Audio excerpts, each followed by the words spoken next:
Então, dando sequência, agora a gente sai de Recife e vai para São José dos Pinhais, na região metropolitana de Curitiba, para mostrar que o Brasil é enorme e que não tem só coisa ruim acontecendo, tem muita coisa boa surgindo de várias iniciativas locais. A iniciativa que vai ser apresentada agora pela professora Tamara Bancay, minha parceira de Prime, né, que é um braço da ONU que discute sustentabilidade nas escolas de negócio, universidades, ensino superior em geral. Inclusive, agradeço a presença do meu co-presidente do Prime, Ricardo está aqui hoje, Siqueira. A professora Tamara vai falar um pouco sobre a conscientização do cidadão sobre a população e sobre a poluição das águas, baseada nas atividades educativas concentradas em 2 escolas municipais. As atividades têm por objetivo transformar professores e alunos em multiplicadores do conhecimento sobre as ameaças ao abastecimento de água potável na RMC e implantar soluções de baixo custo em saneamento, coleta, reciclagem de resíduos nas escolas e nas comunidades do seu entorno. Muito obrigada, professora Tamara, pela presença, por aceitar o convite. E, de novo, todo mundo, perguntas e comentários no final. Bem, eu vou só comentar assim qual que é a minha história, porque a gente precisa conhecer da onde que nós viemos para entender o que nós fazemos, né? Eu sou do Departamento de Química e Biologia da Universidade Tecnológica Federal do Paraná e atualmente também sou assessora de meio ambiente da universidade. Nós trabalhamos com 13 campos, então assim, eu diria que hoje eu estou bastante imobilizada na parte mais administrativa da universidade do que na parte de extensão, mas a história que eu vou mostrar para vocês, ela é bem extensionista e nasce de uma articulação entre diversos atores e foi um chamamento, na verdade, que fez com que a gente evoluísse e chegasse nesses praticamente 10 anos de atuação nesse projeto. Vamos ver se eu me acerto aqui. Bem, eu sou formada em Biologia, eu tenho bacharelado e licenciatura, também sou formada em Artes, eu fiz gravura, faço música também, então tem esse lado meio artístico no meio de tudo isso, e isso se reflete no que eu desenvolvi na minha pesquisa. E atualmente eu atuo em 2 projetos de mestrado, aliás, 2 cursos de mestrado e doutorado da universidade, tanto na UTF, que é uma universidade federal, como na Federal do Paraná também, na área de meio ambiente e desenvolvimento, né? E eu trabalho com um sistema que nós chamamos de wetlands. Então, esse é um sistema de tratamento de esgoto que, na verdade, é um jardim. Então, nós também chamamos de jardins filtrantes. Eu tive essa possibilidade de compreender como ele funcionava na Alemanha. E foi fantástico, né? Eu fui lá com uma outra intenção, na verdade sou especialista em microbiologia, fui trabalhar na área de microbiologia e aí eu tive, na experiência da Alemanha, a oportunidade do presidente da estação onde eu trabalhava, ele dizia assim, olha, Tamara, tudo que você está aprendendo aqui na Alemanha você não vai poder levar para o Brasil, você não tem aonde atuar no Brasil porque ele ainda não está vamos dizer, nesse desenvolvimento aqui tecnológico no qual você está trabalhando aqui na estação de tratamento de esgoto. Então, vou te apresentar uma outra possibilidade que eu acho que você teria condições de aplicar no Brasil. E assim eu fui conhecer os wetlands construídos, então a vida me levou, não fui eu que escolhi, mas continuo nessa atividade, né? E aí eu fui aplicar esse sistema em ilhas. Então, saí da Alemanha super tecnológica, com equipamentos fantásticos, laboratório fantástico. Chego aqui, qual que é a nossa situação? A situação de comunidades de baixa renda, que estão em ilhas, que geram esgoto porque queriam água. Uma grande necessidade era a água, porque eles estavam sofrendo nas suas condições de saúde devido à precariedade da qualidade da água. E aí se fez todo um esforço de trazer água para essas populações das ilhas, e eis que, num esforço com a ONU, com a Sanepar, que é a nossa companhia de saneamento, com a FUNASA, todos os atores envolvidos nesse esforço de trazer saúde para uma comunidade, nós trouxemos a água e trouxemos doença, né? Então, eu sempre comento assim, puxa, na comunidade que nós tínhamos algumas famílias com determinadas verminoses, todos tinham verminoses, né?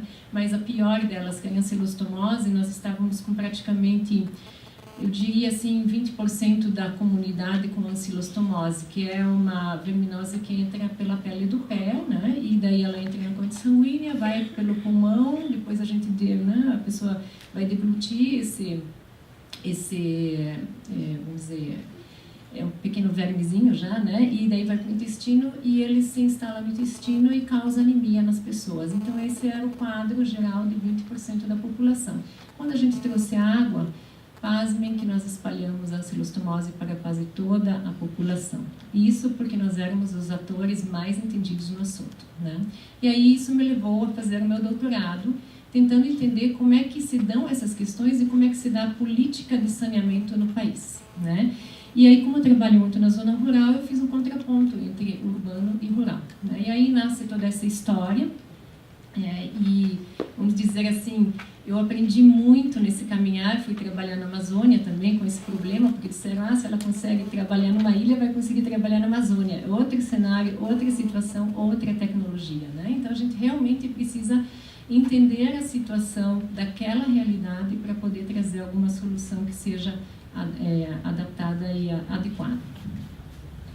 E com isso eu comecei a trabalhar muito com educação também. O que eu percebi é que as pessoas precisam entender o que elas fazem, entender para que elas possam também gerar uma ação positiva e proativa, né?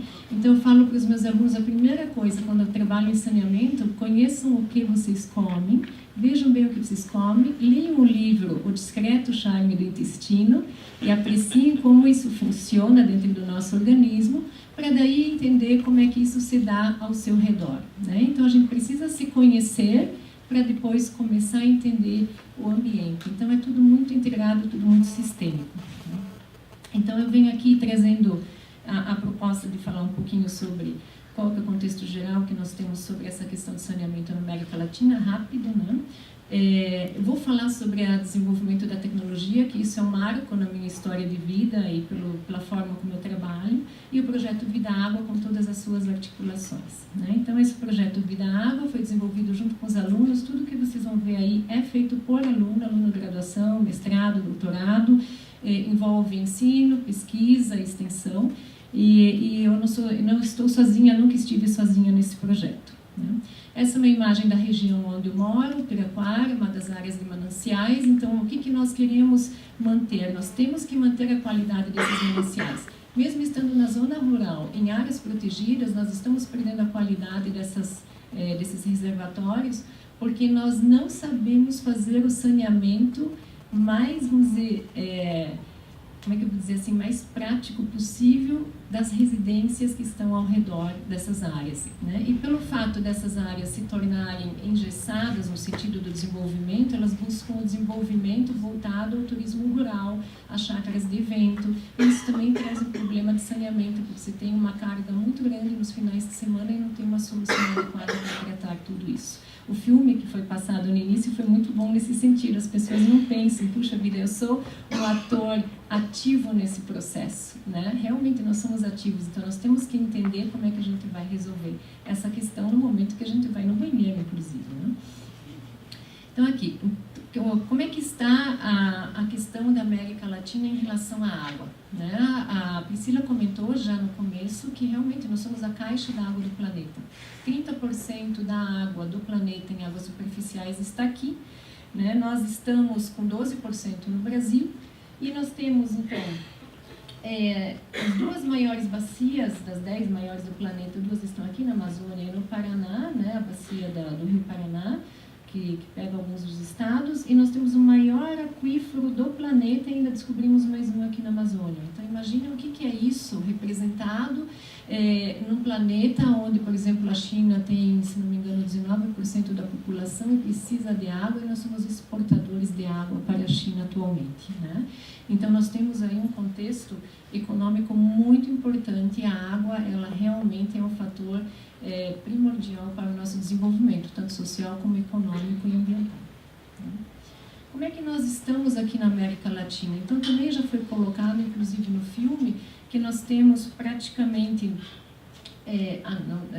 a disponibilidade de água, ela é para praticamente toda a população. Realmente nós estamos muito bem nesse sentido. O problema é que quando você recebe a água, você está misturando com o esgoto essa água e às vezes muitas vezes ela é potável. Então, assim, nós temos que mudar muitas coisas ainda e sermos mais inteligentes para evitar de fazer tantos gastos ao longo dessa lógica que nós temos do saneamento, né?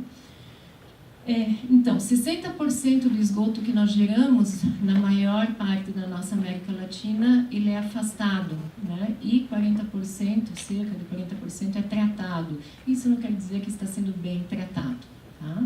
Ele passa por um sistema, mas ainda estamos devolvendo ao ambiente o que ele não consegue resolver sozinho. Então, se a gente pensar em solo, em água, demora muito tempo para ele resolver essas questões.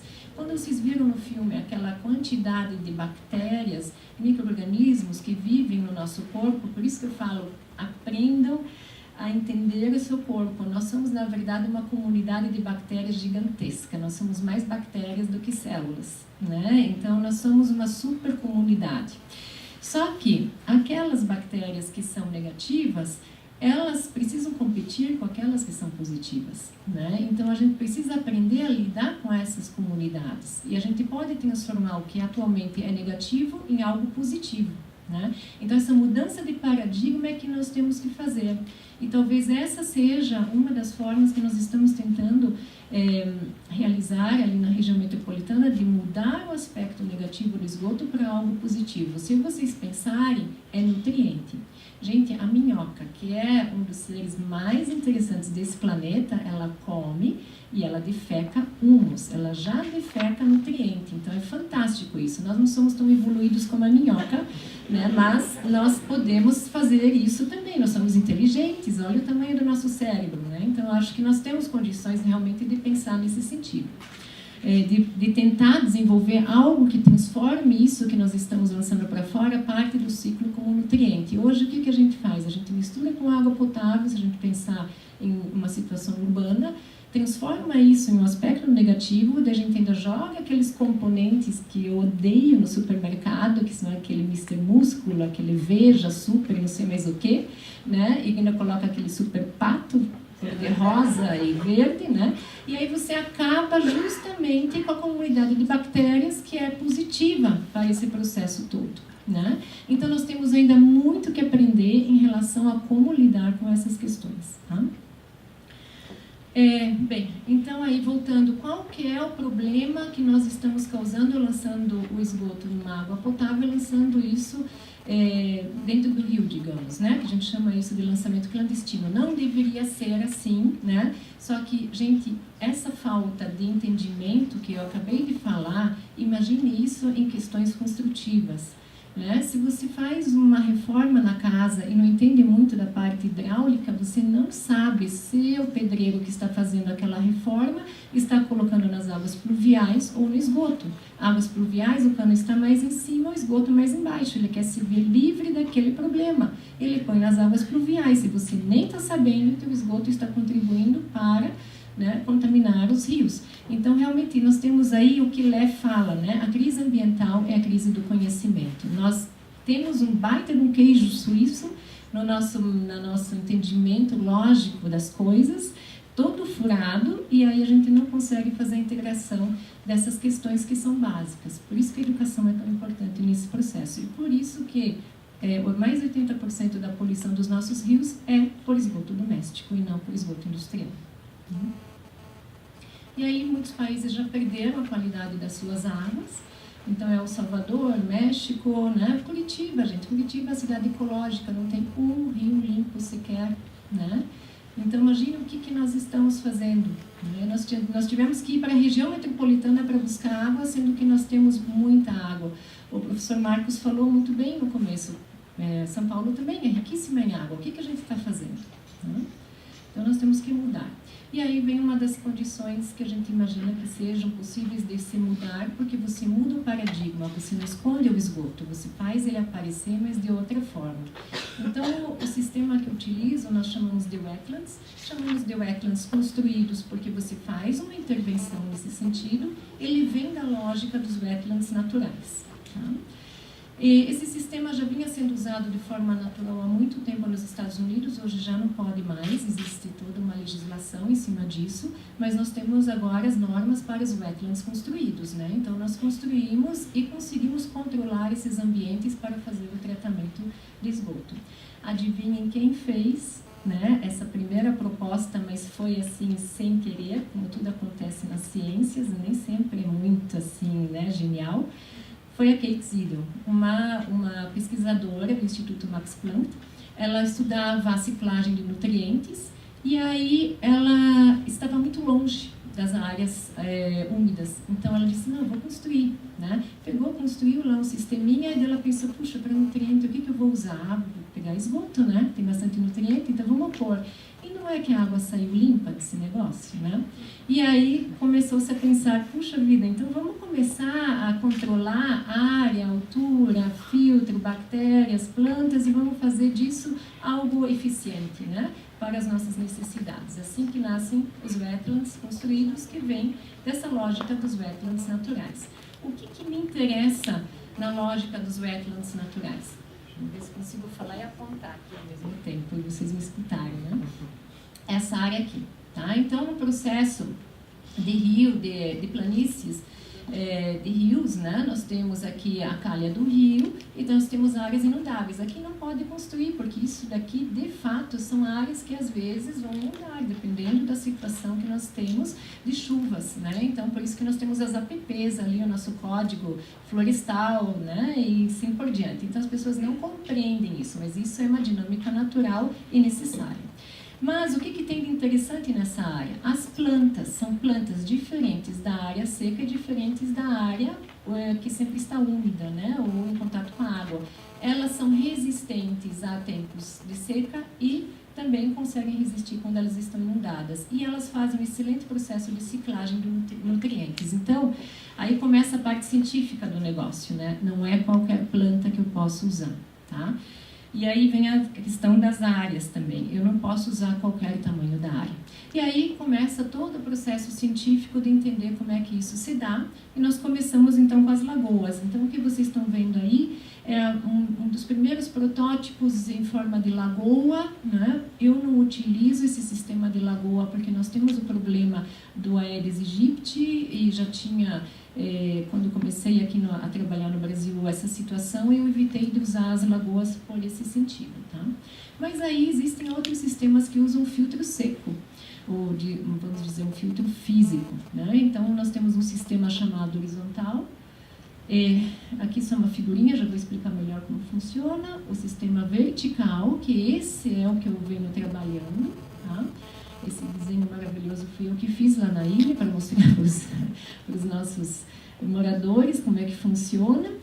E aí vem a diferença dos dois, tá? Então, o primeiro, o horizontal, ele foi muito utilizado já na Europa, nós temos as normas já para isso, o vertical ele é recente. E pasmem, eu trabalhei com o primeiro sistema vertical de wetlands e não sabia disso lá na Alemanha, né? Depois, pesquisando, voltando ao Brasil, eu descobri que ali foi o primeiro sistema. Então, assim, muitas coisas acontecem num tropeço na nossa vida, né? Enfim, eu trouxe essa ideia para cá e tive que aprender muito, porque eu sofri bastante, tive que refazer sistemas, tive que desentupir, tive que fazer várias coisas, né? Que a minha avó nunca imaginou, porque ela imaginou que eu ia ser artista e não ia trabalhar com lixo e esgoto, né? Então, eu fico feliz que ela não tenha visto essa parte da minha vida, né? Mas, enfim, é muito gratificante o que vem depois. E eu inundei o sistema, né? Foi uma necessidade, vocês vão ver por quê, mas isso aqui se mostrou altamente eficiente, né? E as plantas ficaram muito melhores no sistema afogado. Então, nós continuamos, então, quando eu falo assim, Rio Grande do Sul é lagoa, Santa Catarina é sistema horizontal, Paraná é sistema vertical, tá? Então, nós começamos uma história aqui. Qual foi a outra inovação que eu fiz? Eu coloquei areia no sistema que não existia na Alemanha. E por que areia? Por causa dos verminoses. A população onde eu trabalhava, ela era infestada de verminoses de todos os tipos e, como eu comentei, a ancilostomose, ela era um problema. Ela é viável num ambiente úmido, no solo, por 8 anos seguidos. Então, se a população não tiver uma boa saúde, acesso a remédio e um bom saneamento, ela sempre está se infestando novamente, tá? Então, o filtro de areia foi um dos motivos e ele alterou toda a dinâmica hídrica, por isso que teve tanta pesquisa, são praticamente 18 anos trabalhando com o sistema. Tá? E esse é um modelinho assim, final, que a gente coloca para as pessoas que moram na zona rural, que é bem simples, né? Então, nós temos uma fossa séptica, que é o que ele já conhece, o sistema de wetlands, que a gente ensina a construir, e ele pode ir para o solo depois. Só que a água que sai, ela sai muito límpida, né? Então as pessoas, elas sempre deixam ali uma saída para ver como é que está tratado o esgoto delas. E as plantas, elas são um excelente indicador de como funciona. Bem, as minhas primeiras experiências no Brasil, depois de apanhar bastante lá na ilha, né, ir e vir, e não tinha material, então aprendi muito com as pessoas locais a construir. Eu sou bióloga, não sei construir absolutamente nada, não sabia, agora já sei alguma coisa, né? Mas eu insisti ainda na minha criatividade, então como eu não sei construir, tenho muita dificuldade, eu comecei a trabalhar com lona.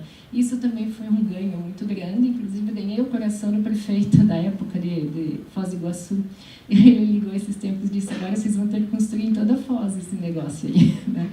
Enfim, aqui são as imagens da escola, foi minha primeira experiência com a escola, e é onde nós pudemos implantar o sistema de educação ambiental, tendo tema transversal entre todas as disciplinas, né? Então foi uma experiência muito boa.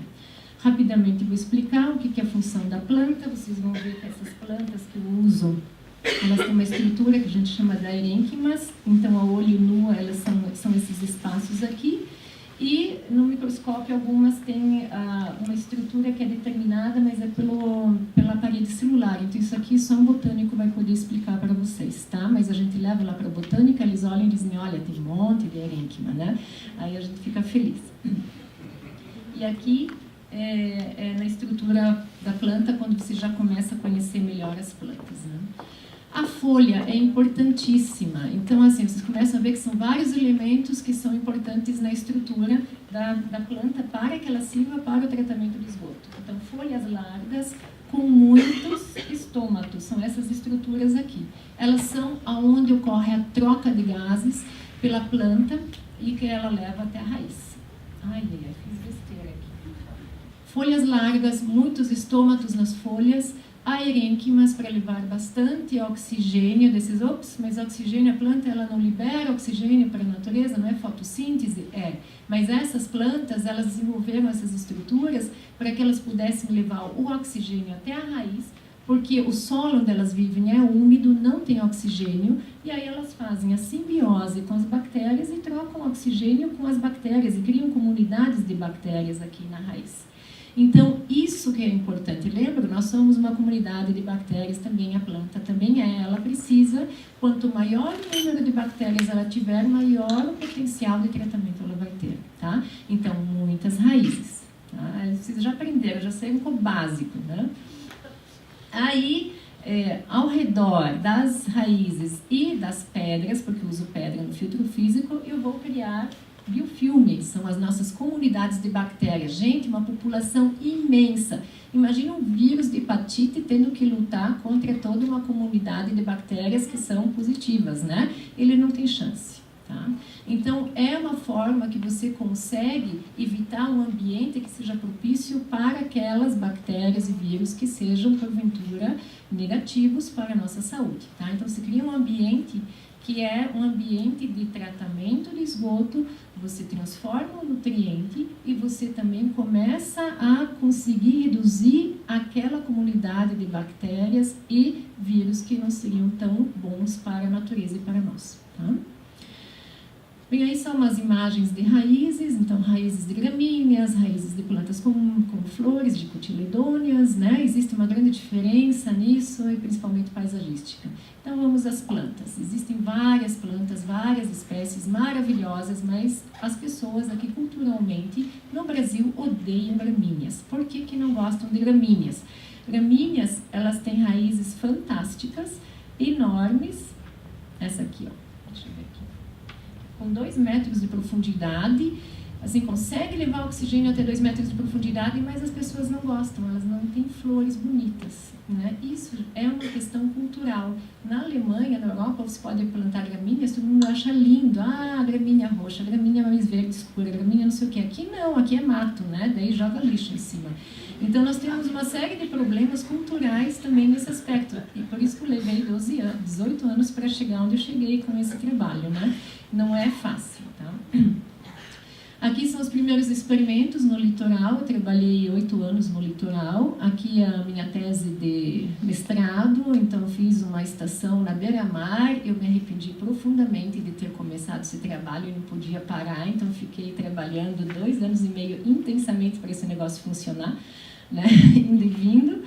E deu certo, a água saiu muito boa desse sistema, então assim, valeu a pena, mas eu perdi alguns quilos e tive algumas picadas de botuca também.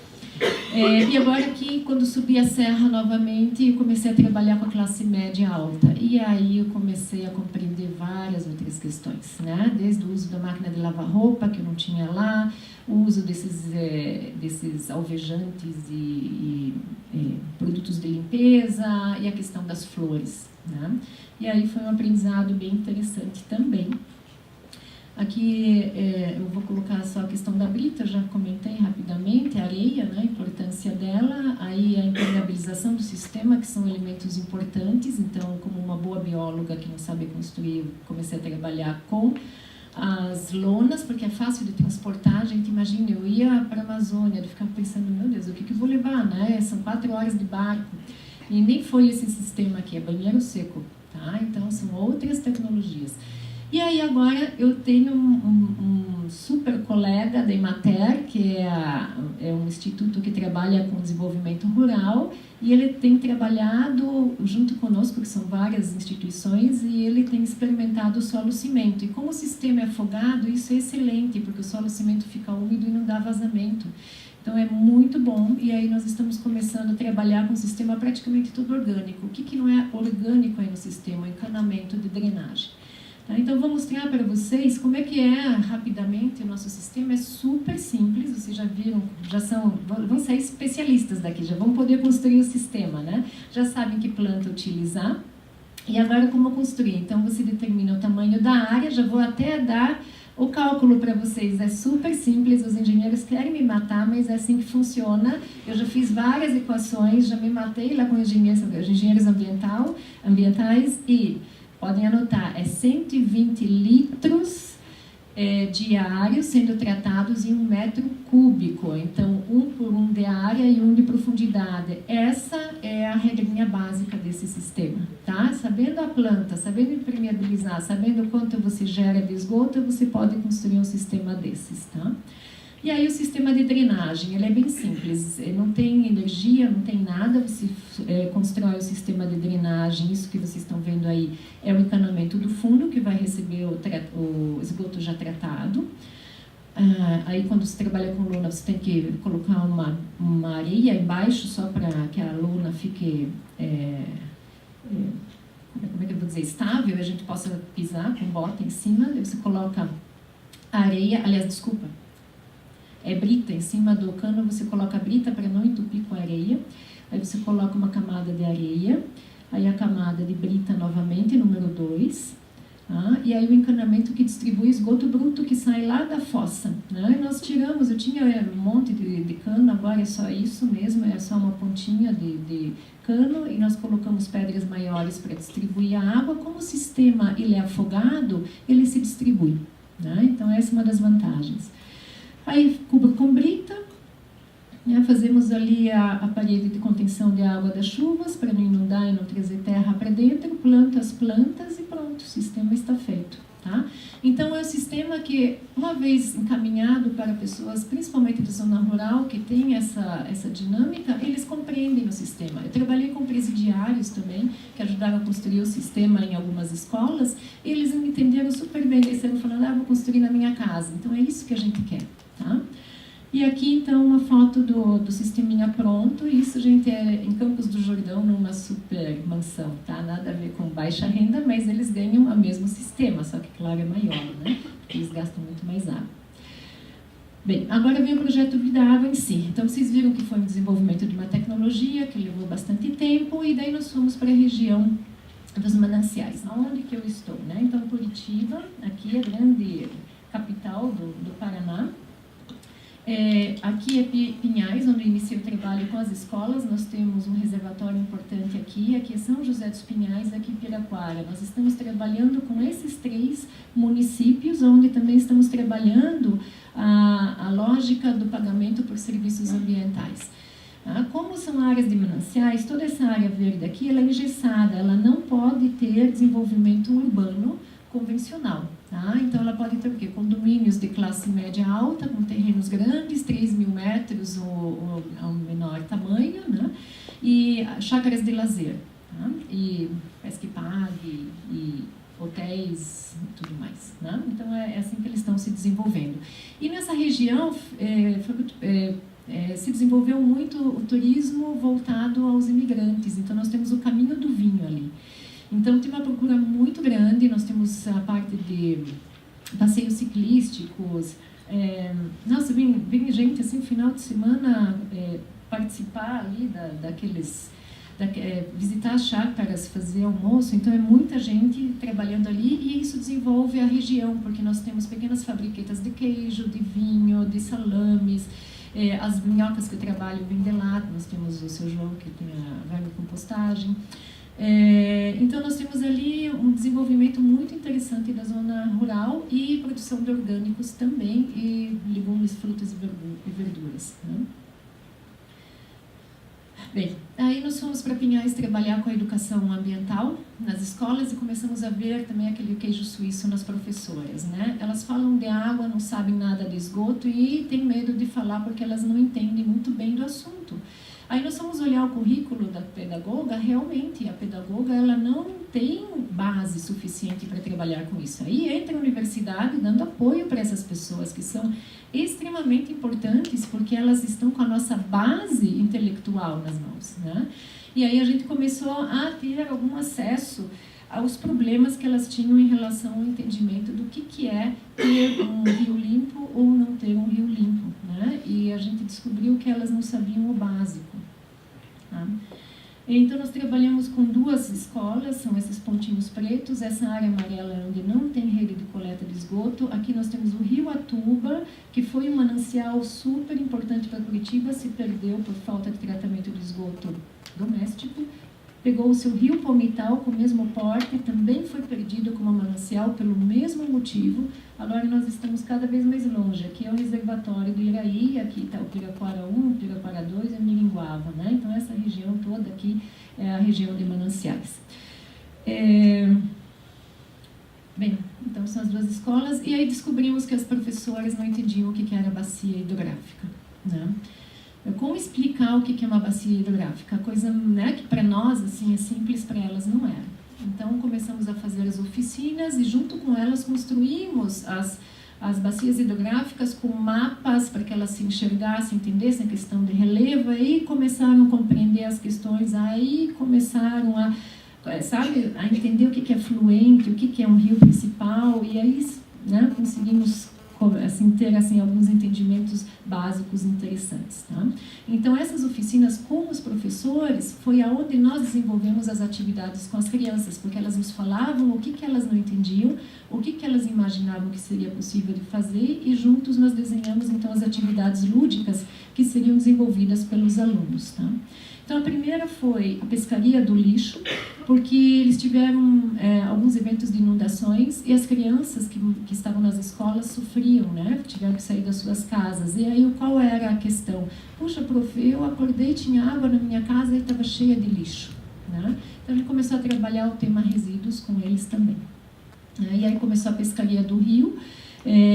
Só para voltar aqui, só para explicar, né? Nós começamos com o rio sujo, com as embalagens, falamos sobre os tipos de embalagens, e daí as crianças tinham desafios curriculares em cada parte do rio, iam limpando parte por parte, mas sempre com desafio curricular, que estava interligado, matemática, português, história, geografia, dependendo do conteúdo, iam limpando o rio ia ficando limpo, né? Então daqui para cá, né? E assim nós fomos fazendo também, né, dentro do lúdico, as bacias. Então nós tínhamos o Rio Atuba e o Rio Palmital, né? Então aí fomos fazendo esse trabalho, aí teve uma outra que eu achei muito interessante, levamos quase 2 anos para atender todas as escolas, mas essa aqui, me perdi aqui. Estou voltando, desculpa, falta de prática aqui. Tá, essa que foi a mais interessante. A água em casa, né? Então, nós fizemos as casas, a lavanderia, o banheiro e a cozinha. As crianças eram uma gota de água bruta, e aí nós mostrávamos tudo que tinha na água bruta, né? Então, a criança ela era captada por um cano, entrava pelo cano e ia para a estação de tratamento de água, desculpa. E ali ela passava pelo processo de potabilização da água. Depois que ela era uma gota de água potável, ela entrava pelo cano de novo e ia para casa. E daí, na casa, ela tinha que brincar em cada cômodo, né? O que acontece com você, água, quando a mãe abre a torneira e está trabalhando na cozinha? Ela mistura com detergente, mistura com o resto de comida, né? E assim vai. Essa aqui é água bruta, essa aqui é água potável, essa aqui então é a água quando a gente começa a usar dentro de casa. Aí quando você vai no banheiro, o que se faz? Eu faço xixi, cocô, tem shampoo, tem sabonete, né? E daí eles iam ganhando lá as figurinhas na gotinha e saíam sujos. E daí eles perguntavam assim: prof, bastou eu abrir a torneira que eu virei esgoto? E é bem isso, gente. Muita gente não sabe. E não sabe para onde vai, né? Então eles não sabiam, né? As professoras também não sabiam, eles não sabiam explicar essa parte do percurso, o que acontece, né?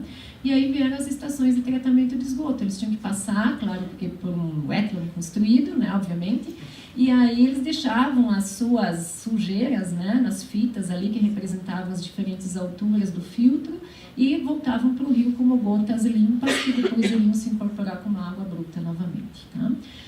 E aí esse trabalho foi ao longo de 6 anos intenso, com pesquisa, ensino, com várias ações, assim, foi realmente intenso. Nós temos o Seminário Internacional de Educação há 8 anos com Pinhais, temos o de Educação Ambiental, são 7 eventos anuais com mais de 600 professores atuando ao longo do ano, então assim é bem intenso o negócio, né? E trabalhamos agora com as composteiras também. Eu vou passar isso aqui rapidinho e aí vem o que interessa. Aí a comunidade começou a nos chamar, a pedir ajuda. Por favor, nós precisamos resolver o problema de esgoto porque nós não sabemos o que fazer e o solo é muito argiloso aqui, então ele não percola. Aí nós começamos a implantar esse sistema junto com a Emater. A Emater é fantástica, ela faz toda a articulação no campo, faz a mobilização e as oficinas. Todas as estações que nós construímos foram cursos teóricos, cursos práticos. A pessoa, ela investia, então nós pegamos pessoas que tinham condições de investir e a Emater, junto com a prefeitura, investiu naqueles que não tinham condições. E todos eles foram em forma de oficina, tá? E isso fez com que várias pessoas também pudessem construir o sistema nas suas casas. Esse aqui é o primeiro sistema, nosso piloto, que já tem mais de... ele está com 6, 7 anos.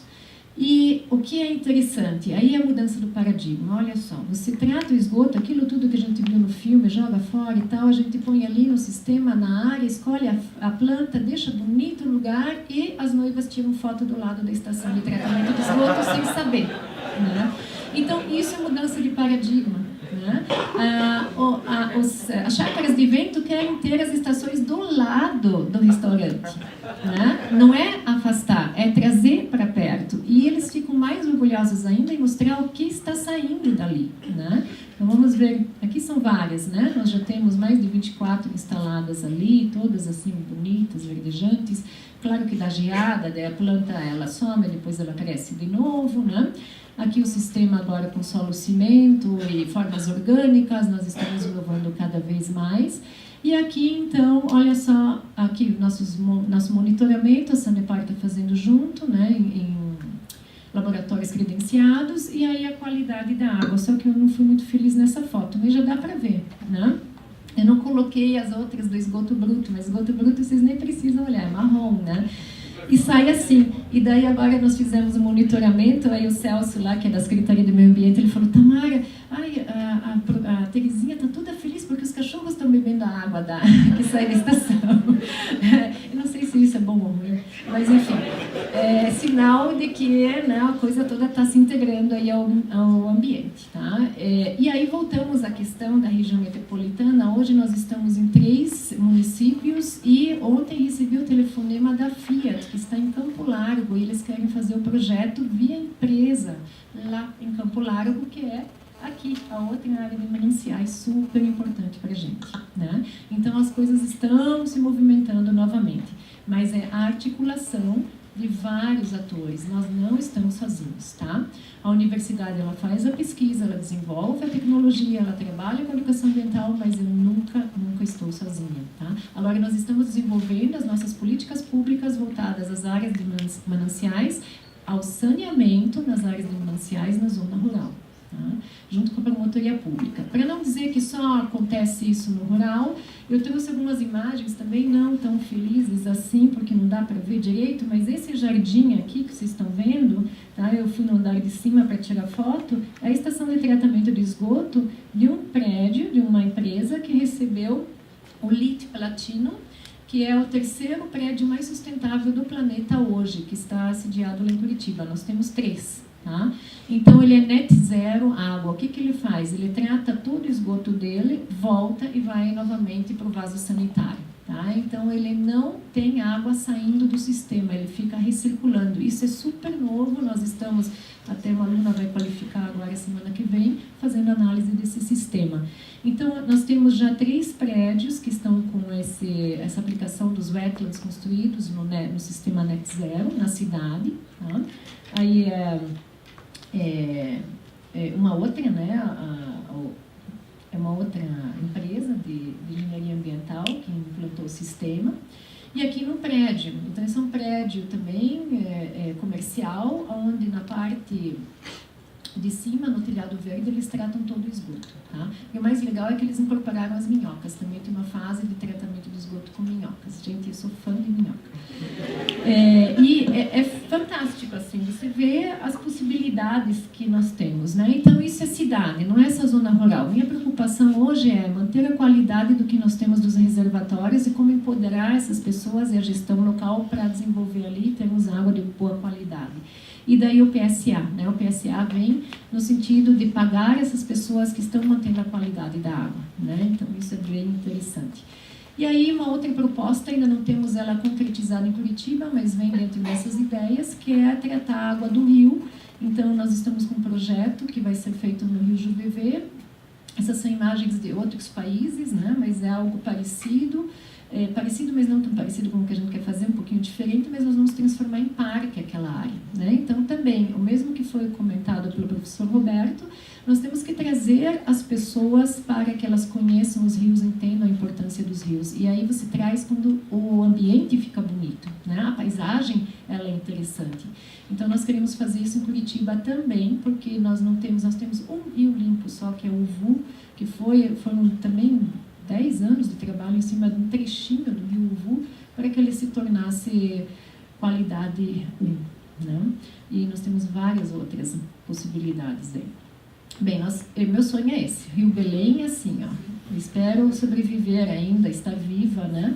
Até isso acontecer, porque tudo demora um pouco, né? Então, seria isso que eu queria mostrar.